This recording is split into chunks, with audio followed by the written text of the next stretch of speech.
What is your name? My name is Marty Breen. What do you love doing? I loved doing this show, hanging out with these good boys on this set.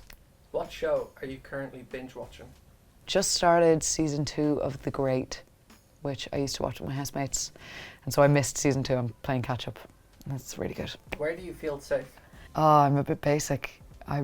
If I could be in my bed all day, every day, I would. Like, I could be asleep any second that I'm not asleep. So probably my bed.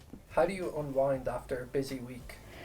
I have a brain that's pretty hard to switch off, so I love the Lighthouse Cinema, and it's right around the corner from where I live. So I'd probably go there once a week, once every couple of weeks, and just see whatever's on. What is something that makes you happy? I'm part of a comedy troupe called Broad Strokes, and we do games nights like once every month or something, because it's like mandatory time when, even if it's a bit competitive, you're kind of just a kid for a few hours, like you're laughing hysterically. Like we've had, and it is funny to the point of sometimes being a bit dangerous. Like I think we played Spoons recently and someone drew blood. Like it's really intense fun, but yeah. Would you rather fight 500 ostriches or 1 T-Rex? These are the questions I was waiting for, okay? This is the real shit. Would I rather 1 T-Rex, because I think you could outsmart 1 T-Rex, whereas 500 ostriches, that's a lot of brains. They might be small brains, but it's a lot of brains. Who's been the most influential person in your life?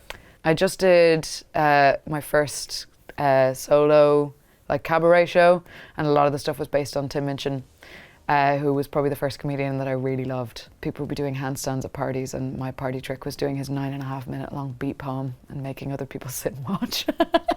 How do you define a successful life? Oh wow, these are heavy for a comedy. Comedy. Successful.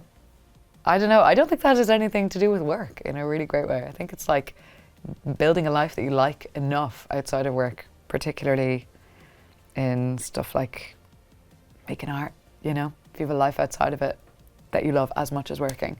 What is your biggest regret? Oh my God! I've had bed bugs twice. And then the third time I caught them, but I wish I'd caught them the first few times. Because you lose everything to bed bugs, folks.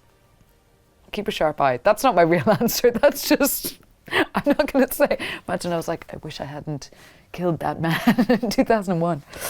Yeah, bed bugs. What do you think the best thing about you is?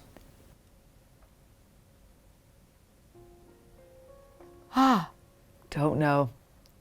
I don't know, Michael. I don't know if I can answer that one. I can't cook, can't clean. Nothing, I had nothing of value. No, I'm serious.